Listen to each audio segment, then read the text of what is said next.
साथियों नमस्कार। मैं चिनार पार्क भोपाल से वासुदेव शर्मा आप सबसे आउटसोर्स की आवाज पेज पर लाइव चर्चा कर रहा हूं 9 मार्च के आंदोलन के संबंध में। साथियों,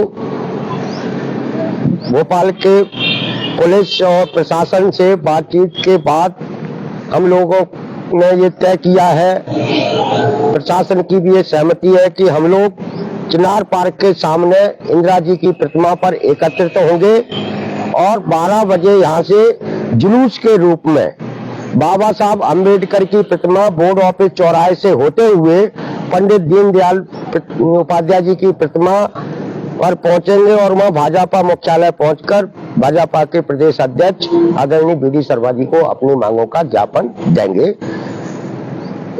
इसलिए साथियों, जो दूर दराज से हमारे साथी कल आंदोलन में हिस्सा लेने के लिए भोपाल आ रहे हैं, वो चिनार पार्क के सामने इकट्ठे हों। यह जगह हम लोगों ने इसलिए भी चुनी है कि रानी कमलापति स्टेशन पर वाहनों की पर्याप्त पार्किंग नहीं थी और हम लोग वहां इकट्ठे होते तो हमारा कार्यक्रम बहुत जल्दी संपन्न हो जाता। हमको जुलूस भी निकालने का मौका नहीं मिलता, नारे लगाने का भी अवसर प्राप्त नहीं होता और हम लोग जिस मकसद के लिए इतनी दूर दराज से आ रहे हैं उस मकसद को बहुत कम समय में हासिल नहीं किया जा सकता था। इसलिए हम लोगों ने भी ये तय किया है कि हम लोग इंदिरा जी की प्रतिमा चिनार पार्क के सामने पर इकट्ठे होंगे और यहाँ से रैली बनाकर नारे लगाते हुए अपनी मांगों का भाजपा मुख्यालय पहुंचेंगे। यहाँ वाहनों की पर्याप्त व्यवस्था है, गर्मी का समय है तो यहाँ छांव भी है और यहाँ हमारे सभी साथियों को एकत्रित होने में ज्यादा सुविधा जनक जगह है जी। इसलिए साथियों, आप सब लोग चिनार पार्क के सामने इकट्ठे हो। ये तो रही कल के आंदोलन के कार्यक्रम के बारे में जानकारी।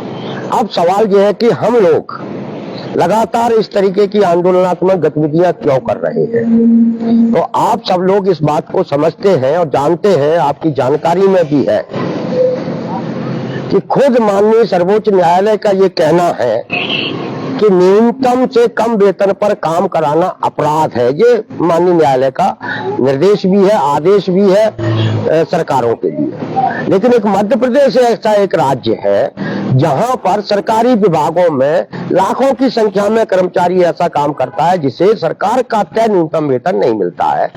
ऐसे कर्मचारियों में स्कूलों छात्रावासों के अंशकालीन अस्थायी कर्मचारी हैं जो 8-10 प्रकार के नामों से काम करते हैं। कोई अंशकालीन है, कोई पालक शिक्षक संघ से रखा गया है, कोई जनभागीदारी से रखा गया है, कोई किसी से रखा गया है। मतलब एक चपरासी का भी एक नाम नहीं है।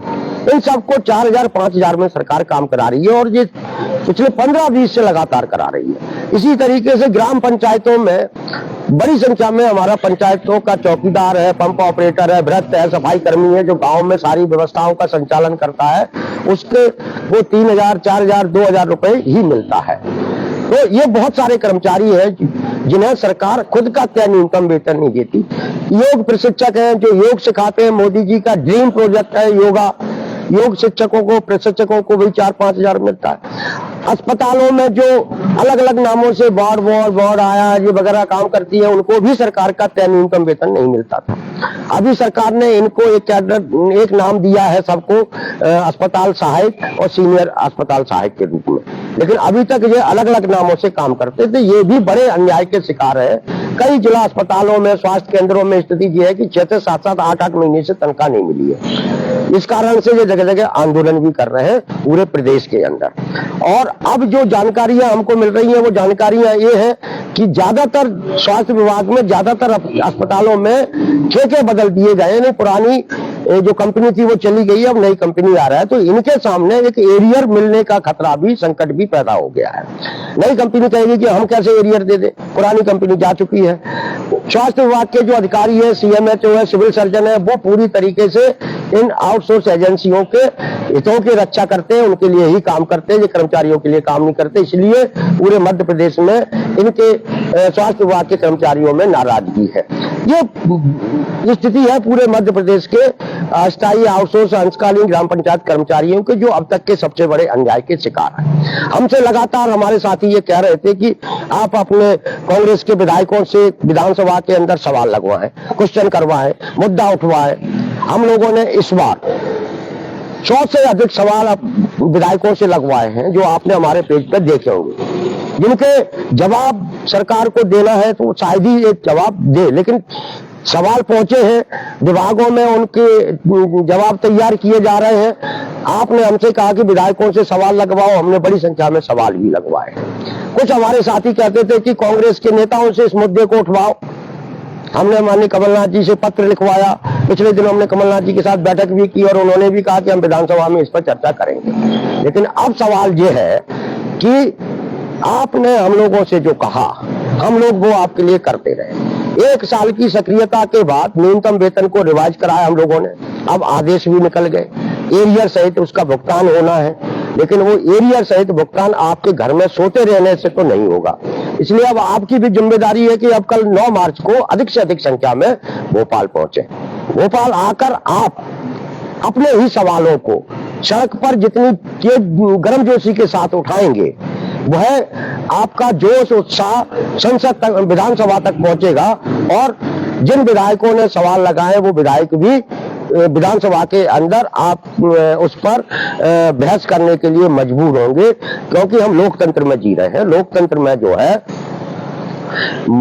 जिसके साथ जितनी ज्यादा मुंडियां होती है उसकी बात उतनी सुनी जाती है।